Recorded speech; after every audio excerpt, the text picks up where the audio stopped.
તો જેમ કે રાજકોટ અમદાવાદ નેશનલ હાઈવેથી સરદારને જોડતો કુવાડવા ગામને બાયપાસનો રિંગ રોડનું આજે ખાતમુહૂર્ત કરવામાં આવ્યું છે। એ ખાતમુહૂર્તમાં ઉપસ્થિત અમારા કુવાડવા વાંકાનેર વિસ્તારના ધારાસભ્ય જીતુભાઈ સોમાણી, જિલ્લા પંચાયતના પ્રમુખ શ્રી પ્રવીણાબેન રંગાણી અને તેમજ તમામ તાલુકા જિલ્લાના સંગઠનના સભ્યોશ્રી, કુવાડવા ગામના આગેવાનોશ્રી તમામ દ્વારા આજે જે ખાતમુહૂર્ત કરવામાં આવ્યું છે એમાં કુવાડવા ગામની અંદરનો જે ટ્રાફિક હતો એ સંપૂર્ણપણે નાબૂદ થશે અને બાયપાસ રિંગ રોડની હિસાબે જે રિંગ રોડ થશે એમાં ખેડૂતોને સારો એવો ભાવ પણ મળશે। જમીનોનો રિંગ રોડ હાઈવેને ડાયરેક્ટ ટચ થશે, જેથી ખેડૂતોને ભાવનું મળવાની અમે આશા રાખીએ છીએ। તેમજ આજે ગીરગંગા પરિવાર દ્વારા જે ચેક ડેમનું એક ખાતમુહૂર્ત કરવામાં આવ્યું હતું એમાં કુવાડવા ગામના જે સંપૂર્ણ નાના નાના તળાવ છે એને ઊંડા કરવામાં અને પાણીનો સંગ્રહ કરવામાં જે ગીરગંગા પરિવાર કામ કરી રહી છે એની સાથે કુવાડવા ગામના તમામ સભ્યો, કુવાડવા ગામના તમામ ખેડૂતો એની સાથે રહીને જે પણ નાના મોટા કાર્યમાં અમે સાથ સહકાર મળ્યો છે અને મળતો રહેશે।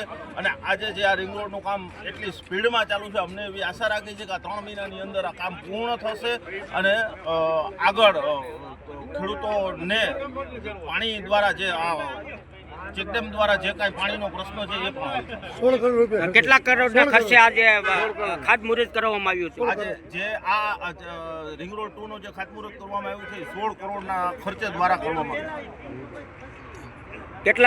કેટલાનું ખાતમુહૂર્ત કરવામાં આવ્યું?